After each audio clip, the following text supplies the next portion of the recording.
Un gosse né sans magie dans un monde où la magie c'est littéralement tout et qui finit par devenir la seule personne capable de sauver le monde.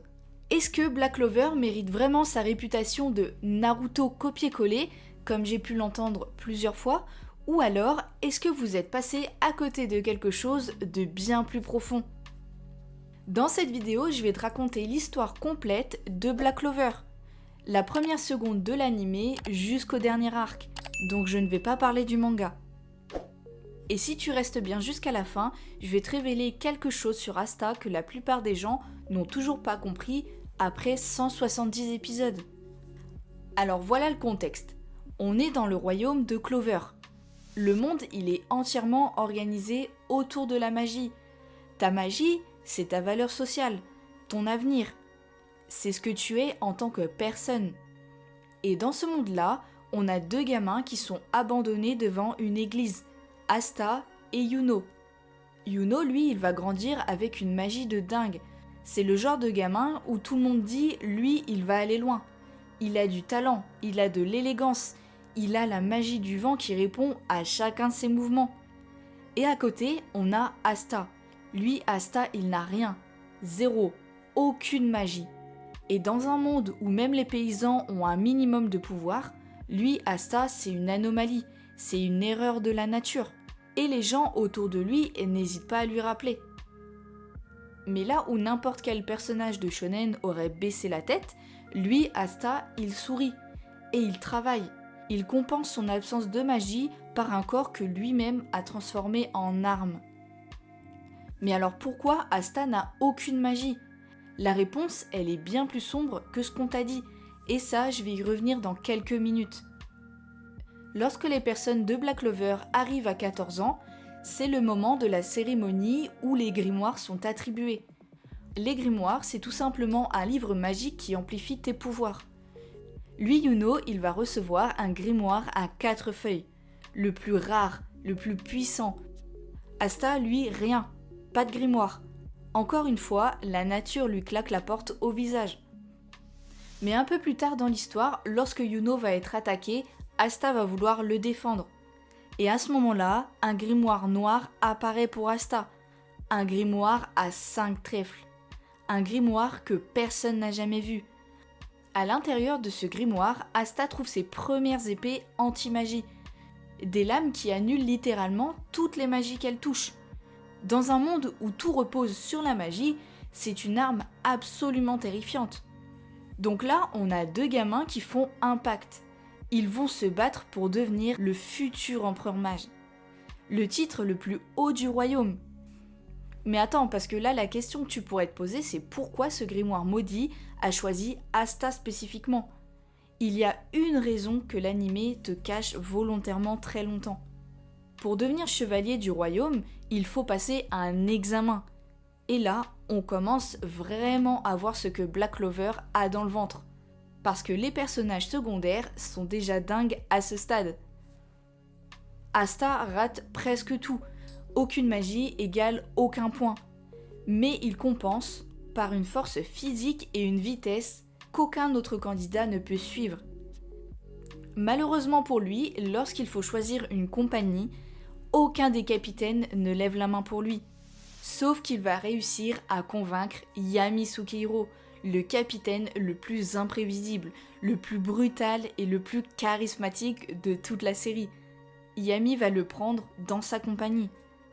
La compagnie des taureaux noirs, une compagnie qui est laissée pour compte, celle que personne ne veut, avec des membres que les autres compagnies ont rejetés ou alors que la vie a rejeté tout simplement.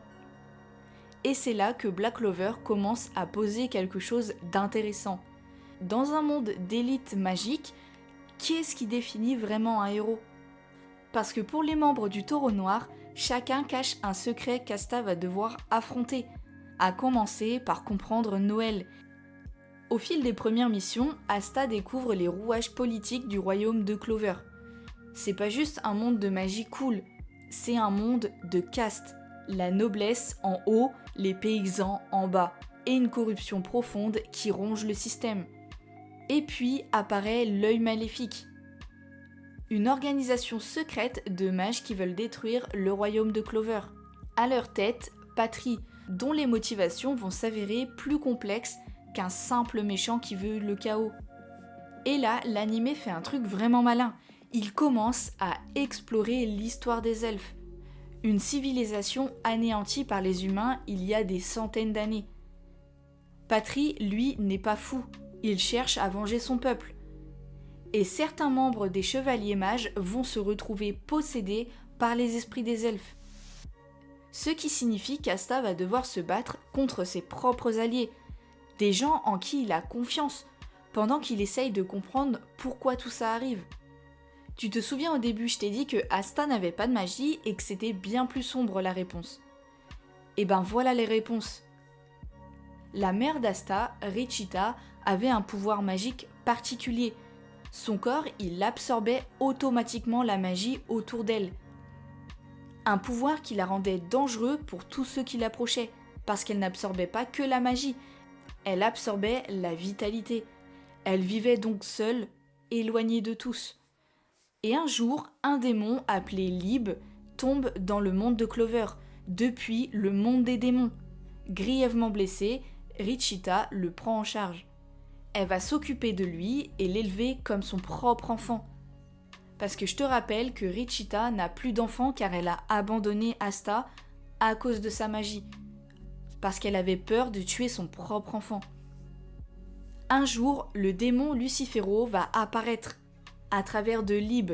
Et pour le protéger, Richita va le cacher dans un grimoire à 5 feuilles qu'elle a trouvé. D'ailleurs, elle va mourir à cause de ça. À cause de Lucifero. Lieb grandit donc dans le grimoire à 5 feuilles, seul, avec comme seul souvenir une mère adoptive qu'il n'a pas pu sauver. Et quand Asta arrive et ouvre ce grimoire, Lib le perçoit d'abord comme une menace. Leur relation, d'abord de combat, puis après de pacte, puis presque de fraternité. C'est le cœur émotionnel de Black Clover. 2 êtres rejetés qui se trouvent et qui décident de faire face au monde ensemble. Et c'est là que Asta libère l'antimagie dans sa forme la plus puissante, le mode Union, où Asta et Lib fusionnent littéralement. Mais maintenant que tu sais tout ça, regardons le dernier arc ensemble, l'arc du royaume de Spade, là où Black Clover joue vraiment à un autre niveau. La triade sombre a pris le contrôle du royaume de Spade avec une seule ambition, ouvrir la porte des enfers et invoquer un démon colossal pour soumettre le monde entier. Les chevaliers mages de Clover vont devoir s'allier avec d'anciens ennemis, apprendre des techniques impossibles en un temps record et se battre simultanément sur plusieurs fronts. Et les combats de cet arc sont parmi les meilleurs de tout shonen de sa génération. Noël contre Vanica, Yuno contre Zenon, Asta contre Dante. Chaque affrontement révèle quelque chose sur le personnage qui se bat, pas juste une démonstration de puissance. Alors au final, est-ce que Black Clover c'est juste un Naruto bis ? Eh bien non, et je vais te dire pourquoi. Parce que Naruto parle du besoin d'être reconnu. Son arc, c'est celui d'un enfant qui cherche une validation extérieure et qui finit par l'obtenir. Asta, lui, n'en a jamais eu besoin. Depuis le premier épisode, il sait qui il est. Il ne doute pas de sa valeur.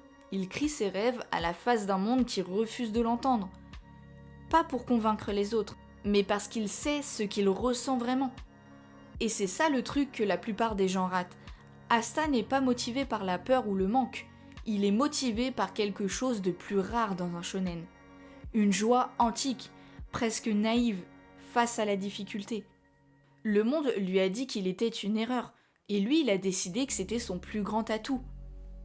Alors oui, Black Clover commence lentement.